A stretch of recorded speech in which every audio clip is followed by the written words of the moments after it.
Welcome back. My name is Matt Reiners, and I'm the co-founder of Eversound, a company dedicated to improving quality of life for older adults by giving them the gift of hearing. Today, I'm joined by my friend, Evan Friedkin, the head of business development for Roobrik.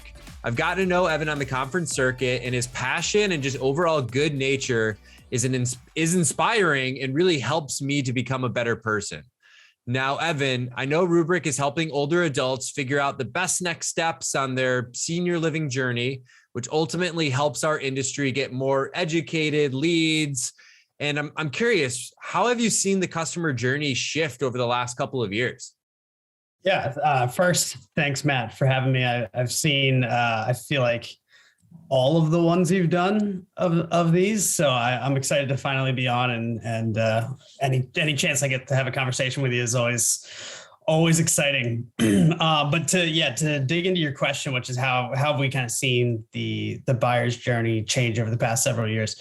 I think we all are first to admit that our buyers are becoming more digital first. We can all put ourselves in a position and take a step back from senior living in the first place. But you just think anytime you're faced with a difficult decision, the first place you turn to is Google. I don't know anybody who doesn't go, oh, let me just Google it. It's become a verb. And it's no different in senior housing. And so there is a lot of people that are maybe not necessarily thinking, oh, senior living is the right next step for me right in the beginning, but they may be thinking about topics that are tangential to it, that may lead them down that path. And so their first thing is they start going to Google. And if they have questions, which oftentimes they do because it is highly complex, highly emotional, they tend to go to the community that's down the street from them digitally. So to their websites after they go to Google, they're like, oh, I know that community. They go there first to see if they can find resources that can help them along this decision. And what ends up happening is one of two things. They either find the resource and there are all of these other resources and they're like, whoa, I don't really know where to start. Or they find no resources or no information to help them kind of think through this. And then they go back to Google and they start typing in, what is senior living near me, cost of senior living, who knows? They start going down this cycle. And I equate it to kind of like that WebMD effect. I don't even have to describe what I'm talking about because everybody knows what it is. Picture me having that sore on my hand that I Google sore on my hand. And next thing I know, it's cancer and I have to amputate my entire arm. Picture that for an entire life decision, which is probably the most stressful that they will ever have to make. And so the goal is from a lot of providers is how do we help those people who weren't quite ready to talk to somebody at the community, but still want more information? Because that, quite frankly, that's what they're looking for at this point. How do we get them to become more educated and really take a more informed next step? And so to get back to your question, which is how have I seen that journey change? More people are looking for resources. They're doing their own research. And now as a provider, we need to figure out how can we help facilitate that? Yeah, no, and it makes absolute sense. And I've definitely gone down the WebMD tunnel myself where I've come across things I didn't even know existed. But it makes so much sense, right? I mean, I think as a culture, we're getting away from more of this like brick and mortar, show up at the place and kind of figure it out. But we always turn to Google, which will kind of end any argument that anybody ever has. And really, people are doing their own research. We've come so accustomed to it. And, with the emphasis on the website, right? And everybody is their CTA, right? Their click-through action is usually filling out that lead form. And I know you guys are taking like a little bit different or, a greatly better approach to it, but what have you seen amongst your partners? Yeah. So the first thing I want to point out is I think the lead form is never going to go away. It needs to be there. Like the number one thing that all marketers lean into is how do we make it really easy for the people who want to get in touch to get in touch. So there are tools that live on websites. Live chat is a great one. I'm seeing a lot of these virtual sales assistants that do a great job at getting people directly to where they need to go as quickly as possible and giving them every opportunity to get in touch with the community. But there's this other audience that I think oftentimes is overlooked. And it's because they're mistitled. They're typically called marketing qualified leads. They're people who require a lot of nurturing, require a lot of contact and follow up and all of these different touch points that typically have a longer sales cycle. They're not going to move in as quick. And so when you look at kind of where we were the past 2 years, which is how do we get as many people in the door as possible? Because COVID hit us hard. They're going to lean into that kind of first group, which is the live chat and making sure those contact forms are optimized. And I'm never going to say stop doing that. Those need to be optimized. But this third audience, this second group of people that are what are mistitled as marketing qualified leads, what we're finding is they're not actually as early on in the funnel as we thought.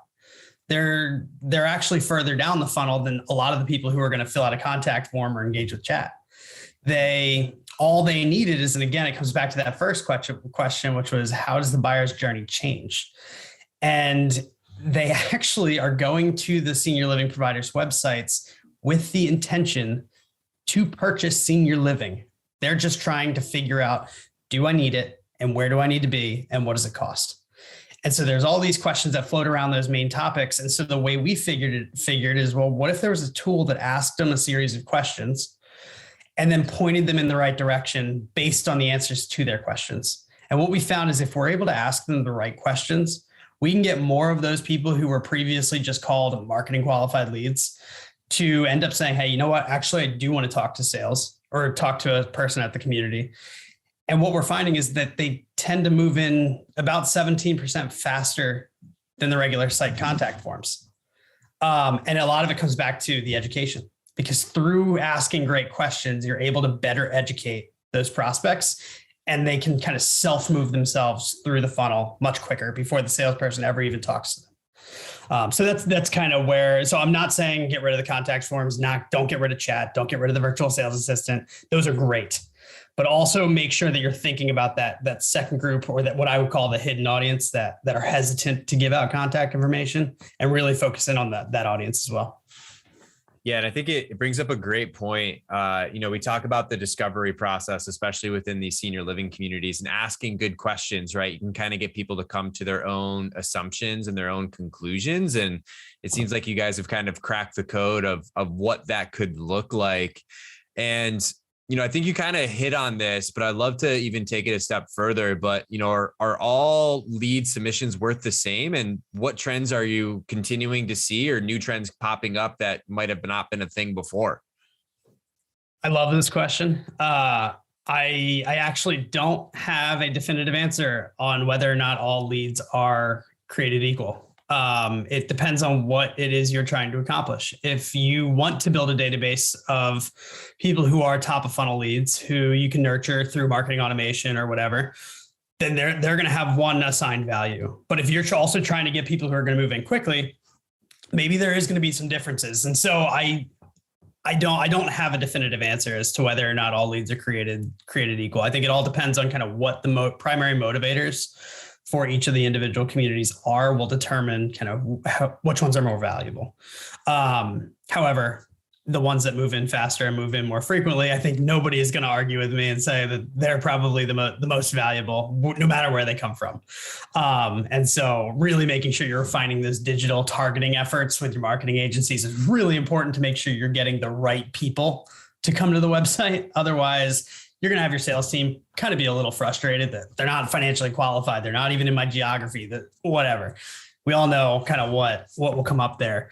But to the second part of that question is kind of what has changed, and what is changing that over time is I've started seeing some of our clients actually not even sending the site contact forms over to the sales team, and instead sending them until they've done a second opt-in somewhere else on the website where it indicates, oh, this person is more highly engaged.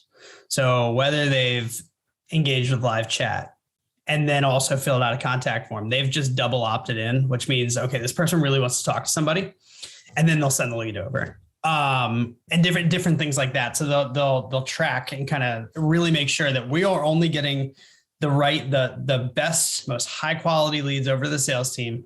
Because as we know from sales teams, they get a lot of leads. Not all of them they may feel are worth it.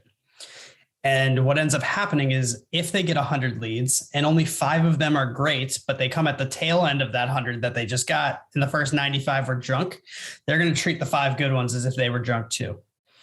And so this is the struggle that marketing has to try to figure out, is how do we make sure that we get as many of the leads that are high quality, and really help the sales team understand that there are really good ones in there. They're not all typical name, email, phone number, and that's it.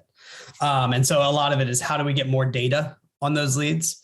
How do we make sure that this person is engaged, that they're going to pick up when we call? All of those type of things. And I think those are all things that we're seeing marketing teams try to lead into.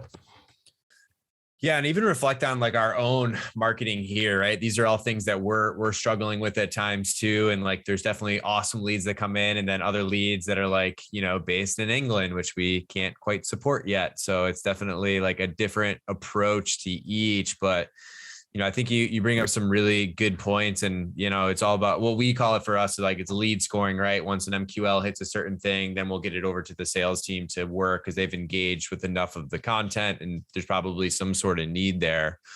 And now, we talk about the importance of senior living's providers' websites, right? I've seen some amazing ones.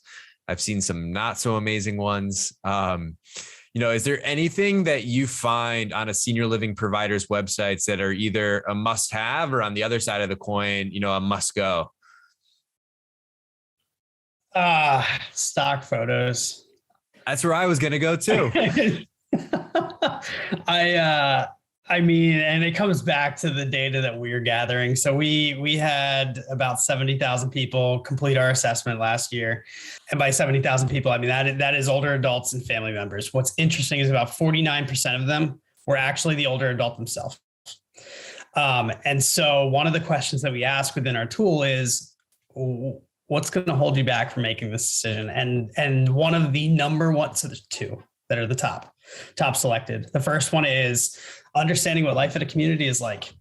They're not going to understand what life at your community is like if they are stock photos and they are not, and it's not at your community.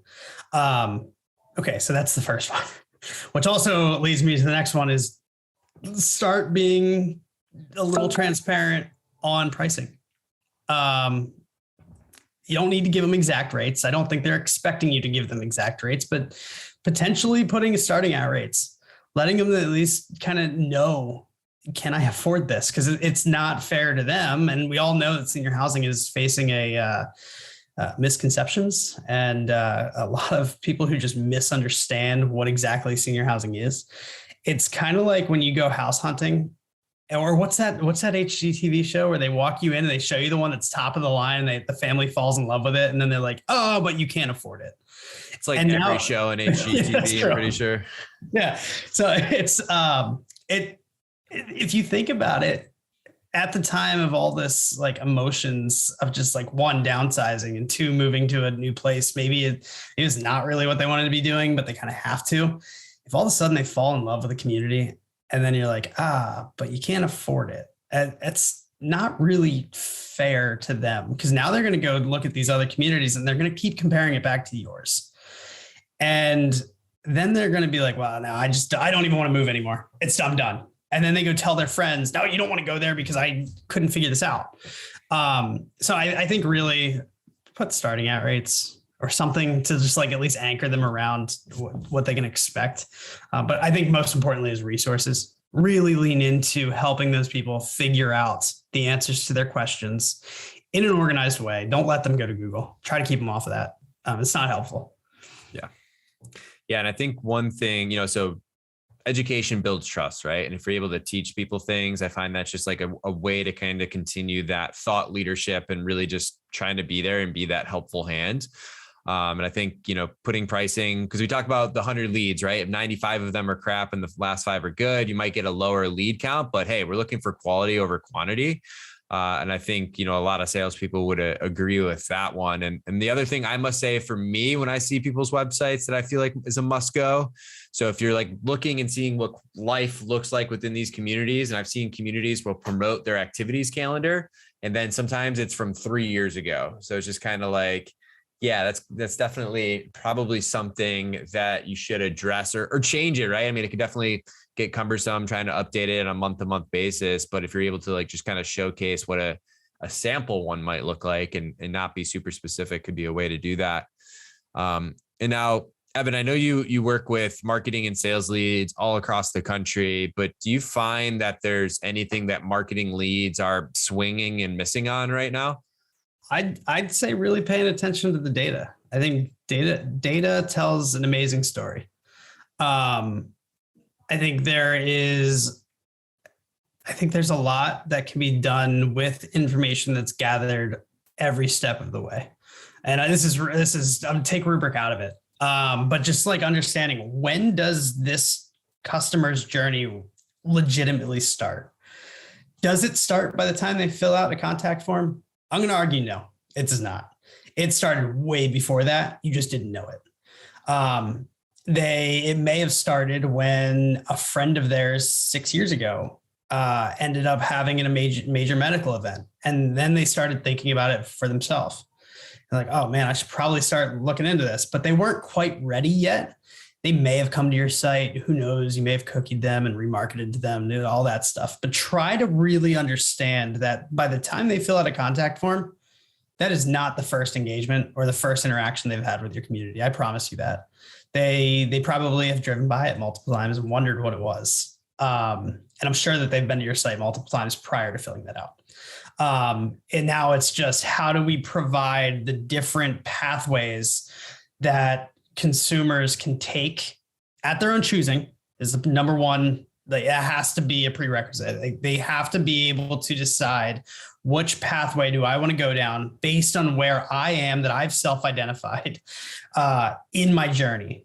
And it all comes back to, you need to make sure that the consumer is first and foremost, front and center. They need to feel like they're in control. And if it's filling out a contact form, that's great, because we all know that person who's going to be like, I do not want to do my own research. I just want to ask my questions. That is perfectly fine. Or you're going to picture that adult child who just got home from work with a glass of wine in their hand with the two kids running around. They just were like, oh, I need to go find pricing for these communities because we're looking for a place for mom.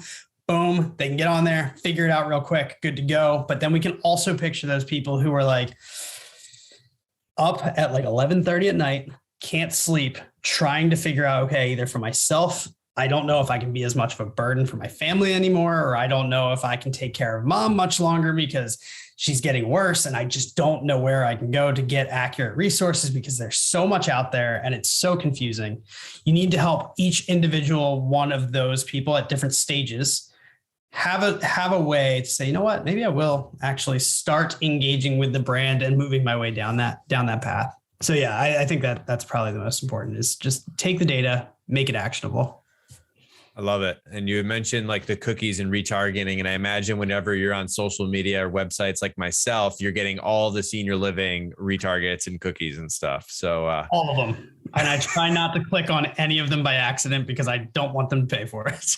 I feel the same exact way. So I'm glad we're aligned on that. Yeah, no, I get it every single ad. And so my final question here for you, Evan, and I like to ask this to everybody, but if you could give 3 guiding principles or, just general words of advice to senior living providers or marketing and sales leads, what would you say? I think the first one is, don't be afraid to use the language that your prospect uses, to help them understand that not all senior living is a nursing home. We all know that when they're searching, you look on Google search, you can see that nursing home is searched far more frequently than assisted living, senior living, really any of the words that is used in the industry.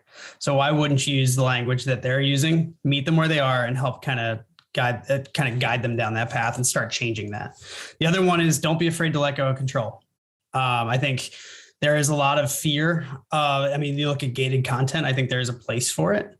But I think especially in this industry, and especially around this decision, do not be scared to allow people to access the resources that you provide and not feel like you have to require their contact information.